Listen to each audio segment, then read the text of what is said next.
சு சு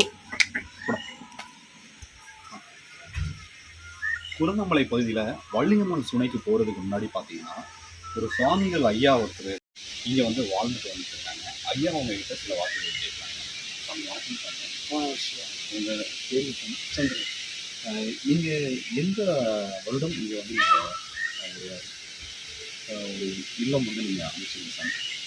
2018 வந்து வந்தோம். சரிங்க. 2008 முதல் கோவிலில் வேலை செஞ்சுட்டு இருந்தோம். கோவிலேருந்து கிடச்சி தரிசனம் இருக்குது. என்னோட குருநாதன் போகும்போது இறந்து போயிட்டார். இறந்து போனதுக்கப்புறம் இங்கே பாதுகாக்கிறது யாரும் இல்லை. நான் பாதுகாப்பு வந்து இதெல்லாம் நேரம் பண்ணிட்டு நான் உட்கார்ந்துட்டேன். எனக்கு நம்புறவரோட ஆசீர்வாதம் பண்ணி இது இல்லாத எல்லாத்தையும் சீக்கிரம் கொடுக்க முடியாது சாமி நீங்கள் கொடுத்துட்டாங்க. அதனால் அறிவிச்சது தீபம் இங்கே இப்போன்னு இறந்துட்டு அது 45 வருஷமாக இங்கே இருந்துட்டுருக்கேன். அதை இப்போ நான் பாதுகாப்புக்கு போயிட்டுருக்கேன். இதுதான் எனக்கு கொடுத்த பாராட்டு. ஆனால் சிவபெருமான் தான் அடியாகும்.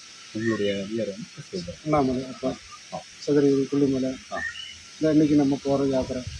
இன்றைக்கி போனால் 15-20 நாள் ஒரு மாதம். எங்கே நீங்கள் யாத்திரை போகிறீங்க? காசியில். நம்ம போகும்போது அந்த யாத்திரை போகும்போது அவங்களுக்கு வேறு